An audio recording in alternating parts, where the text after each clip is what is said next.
Hi, I'm Councilwoman Laura Pastor in the heart of the city, rockin' District 4.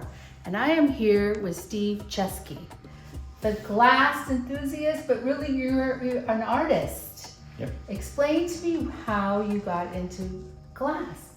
I Your story. started drawing, that was 29 years ago, when I was 7, and I knew I wanted to do something in the arts field. So I was a studio art major in college, and glass was an offering. So I took a glass blowing class for the first time and fell in love with it. So tell me about glass. Because glass, I look at glass as something to view out, protection. It also can be something that you can cut your hand with, finger with. Tell me why glass? Like, what does it do? What does it feel like in blowing glass? Yeah, glass is one of the most versatile art materials. Okay. It has its functions that we use every day, like you mentioned, but then also it can be used at different temperatures in different ways as an art material. So when glass is coming out of the furnace, when I'm blowing glass, it kind of acts like honey. So it wants to fall to the floor. Right. We have to keep turning it so that doesn't happen. And over time, when it's exposed to room temperature, it slowly starts to harden and turns into rock hard. Then we have to go get it hot again in a reheating chamber to continue to shape it. So when I put it into heat, how high? How high to do glass blowing? The furnaces are usually holding around 2100 degrees. Oh, and wow. then the reheating chamber is around 23 to 2400 degrees. So it's hot. It's warm. It's yeah. really Don't do it here in warm. the summer. Of course not. I hope not. You get the glass, you're in the chamber, you're in the furnace, and how do you go about your design? Is it happening at that moment? Or do you do a design that you're hoping that comes out? Yeah, I think early for on. a piece of art? Yeah, early on when I was making things, I tried to have a plan of what I was making. And over time, I'll have as I gained more experience, just having a general idea, I'm able to kind of produce what I wanted to make. But there is a lot of spontaneity in the process that happens, that I've been learning better to encourage rather than avoid. So we'll see a lot of usually chalk drawings on the ground or some drawings on a whiteboard. Interesting, because you do have to plan.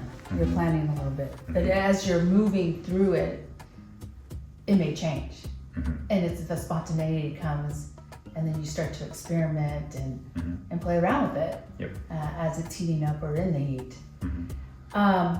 When it comes out and starts hardening, and it's not exactly, it didn't come out exactly like you thought it would, then at that point, do you put it back in and then not necessarily redo it, but reshape it? Yeah, there's a lot of possibility to reheat the glass and continue to shape it. We just want to make sure it doesn't get below its annealing temperature, around 900 degrees, 960 degrees. Otherwise, it could thermal shock and break. Okay.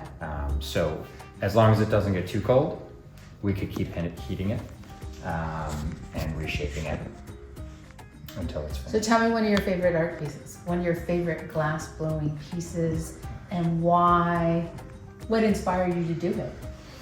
I think probably some of my earlier work, I made some perspective pieces where I sandblasted the surface of glass. I drew on it with either colored pencil or black and white charcoal. And I wallpapered the corner of a room. At one point of view, I mimicked the wallpaper behind it.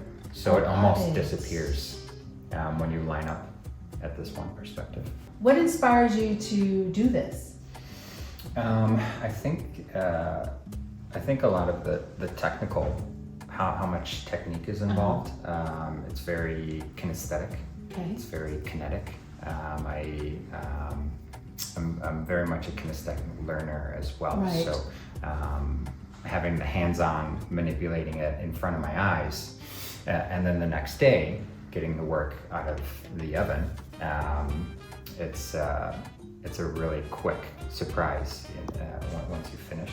When you finish it and get it out the next day. So it's very hypnotizing. Right. To see. It sounds to me very relaxing, thrilling, but I would have, for me, a lot of anxiety in the sense of I want it to go a certain way because I have an image in my head, but have to have the spontaneity knowing that, or flexibility of knowing it's going to change. May not be what I planned. Yeah. So it sounds like life. I've gone through a lot of that frustration and failure to get to a point where I'm much more comfortable kind of controlling the material at the high temperature to make the things that I want to make. What made you not want to stop? I think the best answer is that I kept seeing successes. Okay. I kept making the things that I wanted to make. The final product was what I started out as. So I started seeing these successes over time, right? Along with the failures, and that kept continued to push me to keep working, making more. Thank you for this piece because it's exciting. And you're a resident, you're a constituent, and you're a Coronado, and you're giving to the vibrancy of the city and really exposing many to different types of styles of art. So thank you for allowing me to be here. Yeah, thank you for having me. I'm Councilwoman Laura Pastor in the heart of the city, rockin' District 4.